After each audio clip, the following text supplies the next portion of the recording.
Ang pamahalaan ng Pilipinas ay patuloy ang pagsisikap na gawing moderno ang hukbong sandatahang lakas ng bansa at kasama sa mga pagsisikap na ito ang pagkakaroon ng makabago at napapanahong armas o mga gamit pandigma, lalo na ngayong kumakaharap ang bansa sa mga tensyon laban sa China. Hindi lingid sa ating kaalaman na mayroon na ngang bagong mga gamit pandigma ang militar ng Pilipinas tulad ng mga barko, eroplano, artillery, drone at marami pang iba. Ngunit ang mga gamit pandigma na ito ay ilang piraso lamang.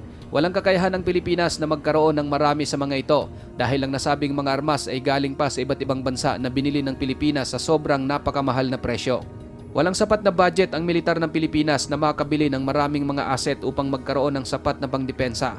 Ngunit isang solusyon ang ginawa ng pamahalaan kung saan magde-develop na umano ang bansa ng sarili nitong mga armas na pangdepensa. Welcome sa Maharlika TV. Sa videong ito ay sama-sama nating alamin kung paanong magkakaroon na ang Pilipinas ng sarili nitong production ng defense equipment.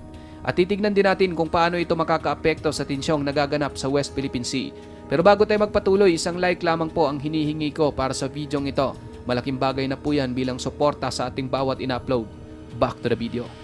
Nito lang October 8, 2024, dilagdaan ni Pangulong Ferdinand Marcos Jr. ang isang batas na nag-aata sa gobyerno ng Pilipinas na ituloy ang isang self-reliant defense posture. Ang bagong batas na kilala ngayon bilang Republic Act No. 12024 ay isang priority legislation ng Marcos administration na naglalayong paunlarin ang industriya ng depensa ng bansa sa pamamagitan ng paglikha ng mga paraan upang palakasin ang lokal na produksyon ng defense equipment. Sa talumpati ng Pangulo, ang bagong batas umano na ito ay magbibigay daan sa Pilipinas na bumuo ng mga teknolohiya upang kontrahin ang mga banta na kasalukuyang nararanasan ng bansa.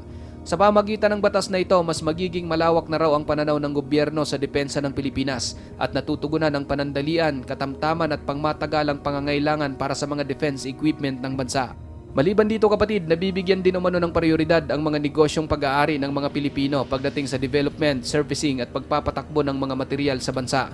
Kabilang dito ang teknolohiyang militar, armas at bala, combat training, weapon system, armor at iba pang materyales ng militar. Ang bagong batas ay nakikitang umaakma sa kamakailang pinagtibay na Comprehensive Archipelagic Defense Concept, isang sadyang inisyatiba upang mapahusay ang maritime security at ang defensive posture ng bansa sa gitna ng pananalakay ng China sa West Philippine Sea. Ayon naman kapatid kay Speaker Ferdinand Martin Romualdez, ang hakbang na ito ng pamahalaan ay magiging instrumento sa pagpapanatili ng kapayapaan at katatagan sa rehiyon habang pinoprotektahan ang maritime na interes ng bansa. Ang batas umano na ito ay nagpapakita ng isang malakas na mensahe na tayo ay seryoso sa pagprotekta sa ating soberanya at pagsekyur ng ating kinabukasan. Mag-uudyok din daw ito sa modernisasyon ng militar sa bansa sa pamamagitan ng pagpapahusay ng mga lokal na industriya ng depensa na mahalaga para sa mga ordinaryong Pilipino dahil mas mapangalagaan ito ang soberanya ng bansa lalo na sa gitna ng mga tensyon sa mga lugar tulad ng West Philippine Sea. Malaki rin umano ang may tutulong ng muling pagbuhay ng lokal na industriya ng depensa sa paglago ng ekonomiya sa pamamagitan ng paglikha ng mga trabaho, pagsusulong ng technological innovation at pagpapaunlad ng kultura ng pagtitiwala sa sarili sa loob ng sektor ng depensa. Ang batas na ito ay hindi lamang magpapalakas sa ating seguridad, magbubukas din ito ng mga pagkakataon para sa ating mga industriya na umunlad at mag-innovate. Ang bagong batas ay nagbubukas ng mga pinto para sa pagbabago sa mga larangan tulad ng artificial intelligence, robotics at cyber defense. Sa pamamagitan ng pagpapaunlad ng technological advancement, tutulungan daw ng batas ang Pilipinas na uusbong at magkaroon ng pangmatagalang paglago ng ekonomiya. At sa pamamagitan ng paglipat ng focus sa lokal na produksyon ng mga defense equipment, mababawasan ng batas ang pag-import ng bansa sa mga napakamahal na defense equipment.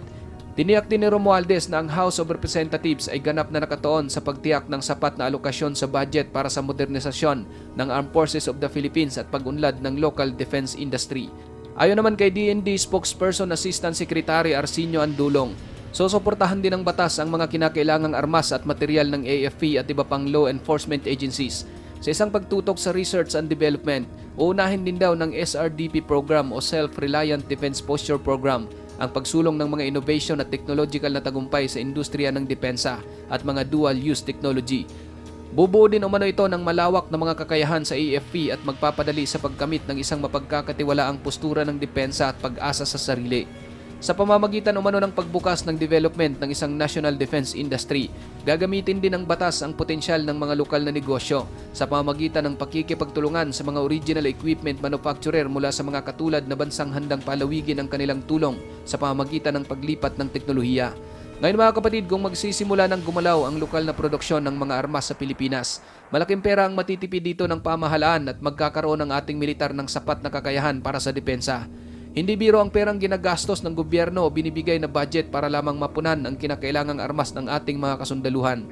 Halimbawa, noong February 23, 1995, pinagtibay ni dating Pangulong Fidel V. Ramos ang isang batas ng Pilipinas na opisyal na itinalaga bilang Republic Act No. 7898 o Armed Forces of the Philippines Modernization Act. Ang batas na ito ay naglalayong gawing moderno ang lahat ng sangay ng AFP tulad ng Philippine Air Force, Philippine Navy at Philippine Army. Ngunit sa mga panahon na ito, tanging 3 patrol vessel lamang ang nadagdag sa armada ng hukbong dagat ng Pilipinas.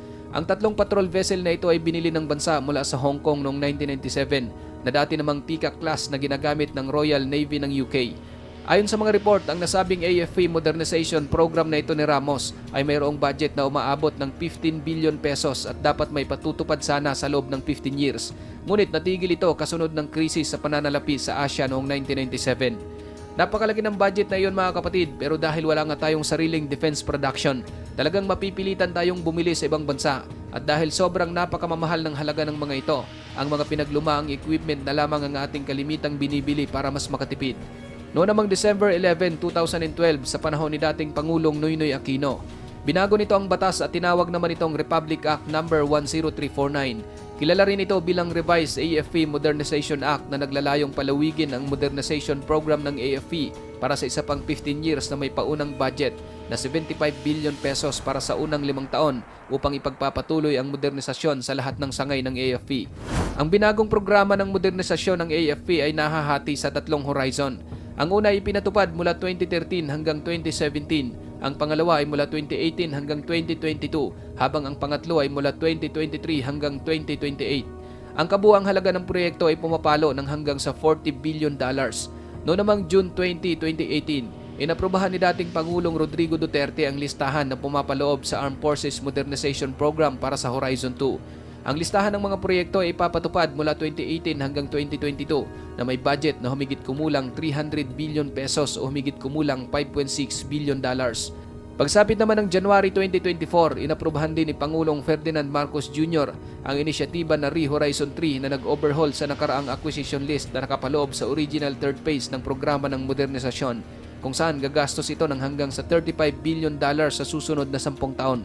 Ngayon mga kapatid, ang mga datos na ito ay nagpapakita lamang kung gaano kalaking pera ang pinupondo ng gobyerno para sa depensa ng bansa. Kaya naman ang Self-Reliant Defense Posture Program na kasalukuyang pinirmahan ni Pangulong Marcos ay malaki ang may tutulong upang makatipid tayo sa gastos. Hahasain din ng programa na ito ang kakayahan ng mga Pilipino na makipagsabayan sa pagdevelop ng mga makabagong armas at teknolohiya na umaakma sa mga pangangailangan ng militar. At posibleng magiging daan na rin ito upang makagawa na tayo ng sariling advanced weapon na maaari nating ma-export. Ikaw kapatid, ano ang masasabi mo sa videong ito? Para sa iyong opinion, i-comment mo na yan sa ating comment section sa ibaba. At kung nagustuhan mo naman ang videong ito, paiwan naman ako ng like at pasubscribe na rin sa ating munting channel. Maraming salamat sa panonood, hanggang sa susunod na naman nating upload. Peace out!